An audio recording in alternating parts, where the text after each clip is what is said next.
This morning, we encounter one of those gospel stories that can't help but to feel immediately applicable. Unlike so many stories that feel like they're far off and far away, we read about these two sisters and we say, oh, I know those two sisters. Jesus heads to a house of a woman named Martha. Martha has a sister named Mary. She's also there.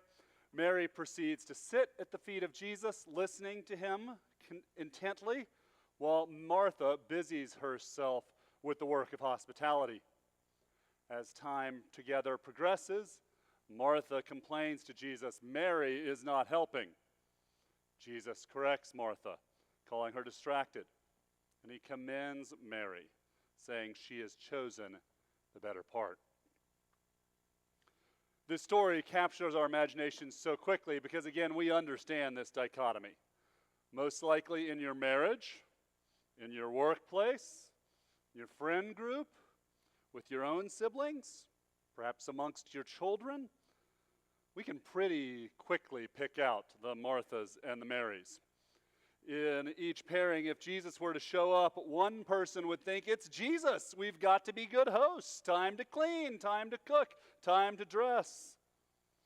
And the other one would think, it's Jesus. We've got to be with him. He doesn't care about the house or the food or the clothes. To be clear, the plain reading of this story, Mary is right.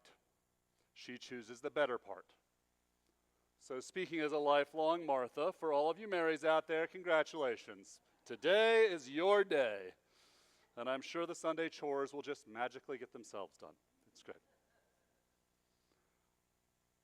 I want to ask the question, why does Martha behave the way she does? Again, part of the answer really has to be temperament and training. It does not take a wild leap to guess why the sisters decided to go to Martha's house instead of Mary's. I mean, there's a decent shot Martha's place is a bit more put together than Mary's. And while Jesus commends Mary and calls Martha worried and distracted, he does not condemn Martha. He doesn't say she's bad or evil or wrong. He says she's worried and distracted. He's not wrong. He's Jesus. Of course he's not wrong. Martha wants to do well. She's got God incarnate dropping by and she wants to host well. But in the course of doing so, somehow she loses her way.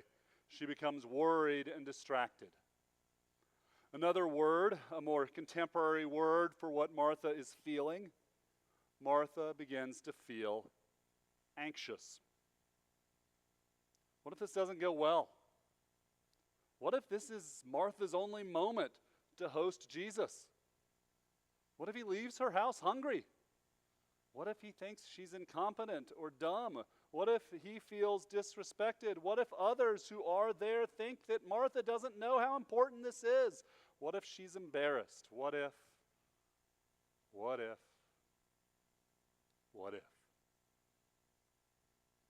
This contemporary theologian named Andy Crouch has spent some time with lately.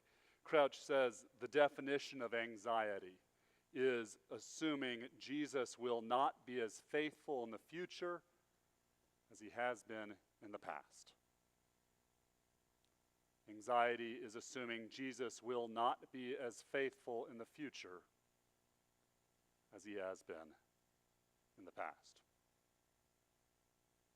To put it in terms of this story, Martha, do not be worried or distracted by hosting. If Jesus has come to be with you once, he will come to be with you again. If Jesus is spending time with you today, then he's going to spend time with you in the future. If Jesus cares about you now, he's going to care about you tomorrow.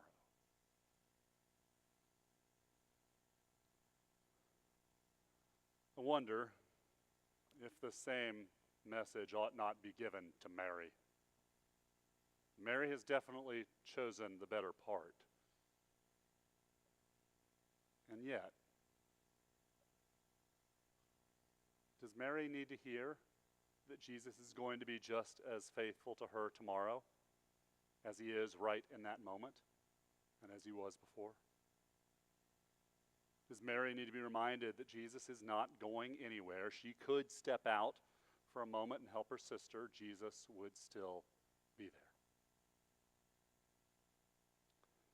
This story is fundamentally about choosing to be with Jesus and trusting that choosing to be with Jesus is not a one-time opportunity, but an eternal reality. This story is about being confident Jesus isn't going to leave. This reality becomes more clear when we read this story with the one that Jesus tells right before showing up at Martha's house.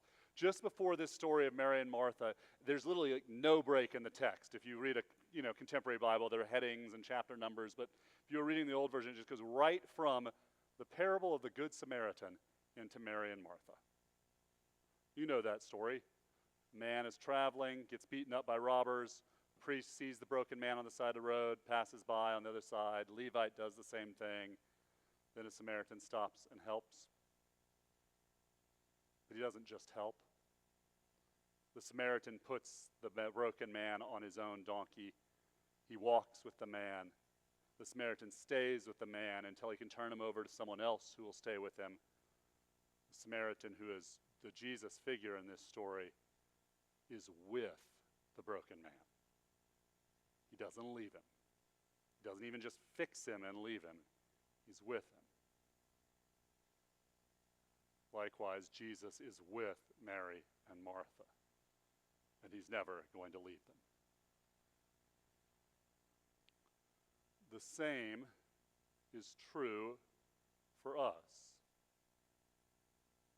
I'm pretty certain if Jesus came to your house or my house today, then some of us would immediately disappear into the kitchen, and some of us would get Jesus in a chair, pull up beside him, and soak up every moment, never moving an inch. And yet I wonder if both responses aren't somewhat based out of the fear of losing Jesus. I wonder if both responses aren't primarily about a fear that Jesus won't ever be here like this again. The reason all these wonderings matter: